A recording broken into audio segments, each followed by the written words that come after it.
ಬಡವರು ಯಾವ ರೀತಿ ಆರೋಗ್ಯ ಕ್ಷೇತ್ರದಲ್ಲಿ ಸಮಸ್ಯೆಗಳನ್ನು ಎದುರಿಸ್ತಾ ಇದ್ದಾರೆ ಅಂತಕ್ಕಂಥ ಕಿಂಚಿತ್ತಾದ್ರೂ ಕೂಡ ಕಾಳಜಿ ಇದೆಯಾ ರಾಜ್ಯ ಸರ್ಕಾರಕ್ಕೆ? ಇದನ್ನ ನಾನು ಇವತ್ತು ಕೇಳೋದಕ್ಕೆ ಇಚ್ಛೆ ಪಡ್ತಾನೆ. ಸ್ಕ್ಯಾನ್ ಮತ್ತು MRI ಸೇವೆ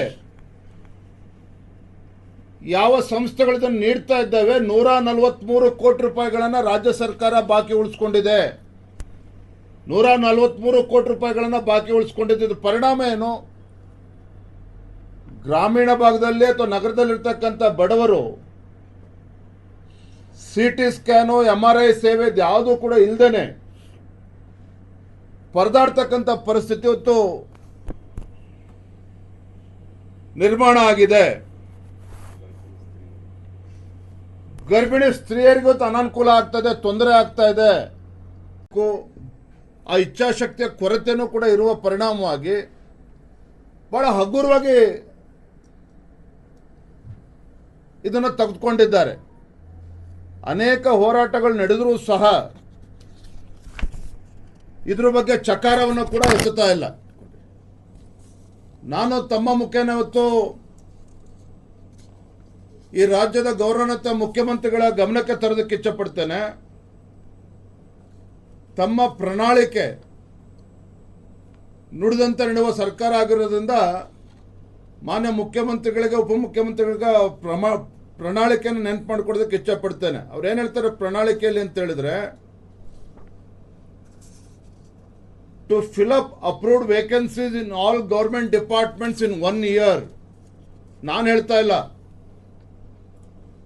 to fill up all government vacancies within 1 year. ಅಂದ್ರೆ ರಾಜ್ಯ ಕಾಂಗ್ರೆಸ್ ಸರ್ಕಾರ ಅಧಿಕಾರಕ್ಕೆ ಬಂದ ಒಂದೇ ವರ್ಷದಲ್ಲಿ ಈ ಖಾಲಿ ಹುದ್ದೆಗಳನ್ನು ಭರ್ತಿ ಮಾಡುವಂತ ಜವಾಬ್ದಾರಿಯನ್ನ ವಾಗ್ದಾನವನ್ನು ನಾವು ನೀಡ್ತೇವೆ. ಕಾಂಗ್ರೆಸ್ ಪಕ್ಷ ಚುನಾವಣೆ ಸಂದರ್ಭದಲ್ಲಿ ಭರವಸೆಯನ್ನು ನೀಡಿದ್ರು. ಅಷ್ಟೇ ಅಲ್ಲ, ರಾಹುಲ್ ಗಾಂಧಿ ಅವರು ಸಹ ಸಾರ್ವತ್ರಿಕ ಚುನಾವಣೆ ಸಂದರ್ಭದಲ್ಲಿ, ವಿಧಾನಸಭಾ ಚುನಾವಣೆ ಸಂದರ್ಭದಲ್ಲಿ ಬೆಳಗಾವಿಗೆ ಬಂದಾಗ farmer all India Congress committee president Rahul Gandhi said on Saturday that 2.5 lakh government posts lying vacant will be filled if Congress comes to power in Karnataka. ಇದು ಸ್ವತಃ ರಾಹುಲ್ ಗಾಂಧಿ ಅವರು ಹೇಳಿರುವಂತದ್ದು. ನಿರಂತರವಾಗಿ ಮಾಡ್ಕೊಂಡು ಬರ್ತಾ ಇದೆ. ಸುಳ್ಳು ಹೇಳೋದು ಬಿಟ್ರೆ ಇನ್ನೇನು ಕೂಡ ಅವರು ಮಾಡೋದಕ್ಕೆ ಸಾಧನೆ ಆಗಿಲ್ಲ, ಇನ್ನೇನು ಕೂಡ ಮಾಡೋದಕ್ಕಾಗಿಲ್ಲ ಅವ್ರ ಕೈಯಲ್ಲಿ.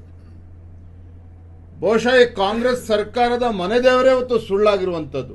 ಸುಳ್ಳೇ ಮನೆ ದೇವರು ಇವತ್ತು ಕಾಂಗ್ರೆಸ್ ಸರ್ಕಾರದ್ದು. ಹಾಗಾಗಿ ನಾನು ಮಾನ್ಯ ಮುಖ್ಯಮಂತ್ರಿಗಳಿಗೆ ಹಾಗೂ ಉಪಮುಖ್ಯಮಂತ್ರಿಗಳಿಗೆ ಈ ಸುಳ್ಳಾಟ, ಕಳ್ಳಾಟ ಇವೆಲ್ಲವನ್ನು ಕೂಡ ನಿಲ್ಲಿಸಿ ಒಬ್ಬ ಅನುಭವಿ ಮುಖ್ಯಮಂತ್ರಿಗಳು ಅಂತ ತಾವೇನು ಹೇಳ್ಕೊಳ್ತಾ ಇದ್ದಾರೆ. 16 ಬಜೆಟ್ ಅನ್ನು ಮಂಡನೆ ಮಾಡಿ ಇವತ್ತು ದೇವರಾಜ್ ಅರಸರ ದಾಖಲೆಯನ್ನು ಮುರಿದಿರ್ತಕ್ಕಂಥ ಮಾನ್ಯ ಮುಖ್ಯಮಂತ್ರಿಗಳು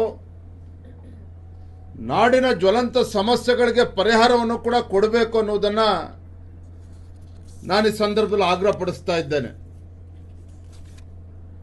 ಇಂದಿನ ಪತ್ರಿಕಾಗೋಷ್ಠಿನಲ್ಲಿ 2 ವಿಚಾರವಾಗಿ ಪ್ರಮುಖವಾಗಿ ನಾನು ಇವತ್ತು ಉಲ್ಲೇಖ ಮಾಡೋನಿದ್ದೇನೆ.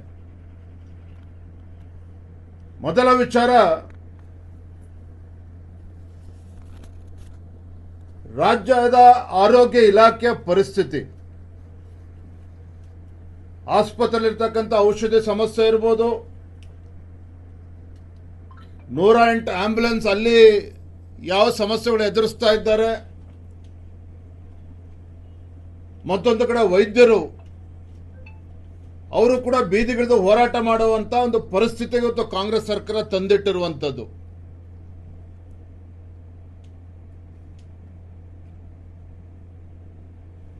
ಸಾವಿರ ದಿನಗಳ ಒಂದು ಸಾಧನಾ ಸಮಾವೇಶ ಮಾಡ್ತಾರೆ ಕಾಂಗ್ರೆಸ್ನವರು, ಮುಖ್ಯಮಂತ್ರಿಗಳು ಉಪಮುಖ್ಯಮಂತ್ರಿಗಳು. ಆದರೆ ಸಮಸ್ಯೆಗಳಿಗೆ ಪರಿಹಾರನ ಕೊಡೋದಕ್ಕೆ ಇವ್ರ ಕಡೆಯಿಂದ ಆಗ್ತಾ ಇಲ್ಲ. ನೋಡಿ, ಒಟ್ಟಾರೆ ಹೊತ್ತು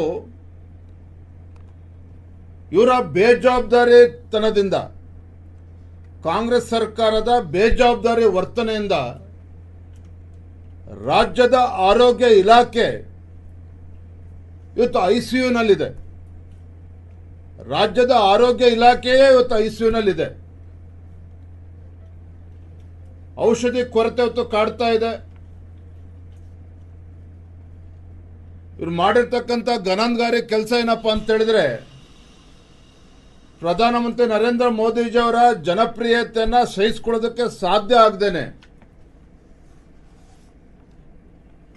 ರಾಜ್ಯದಲ್ಲಿ ಇವತ್ತು ಸರ್ಕಾರಿ ಆಸ್ಪತ್ರೆಗಳ ಆವರಣದಲ್ಲಿದ್ದಂಥ ಜನೌಷಧಿ ಕೇಂದ್ರವನ್ನ ಮುಚ್ಚಿ ಹಾಕುವಂತ ಷಡ್ಯಂತ್ರ ಮಾಡಿದ್ರು.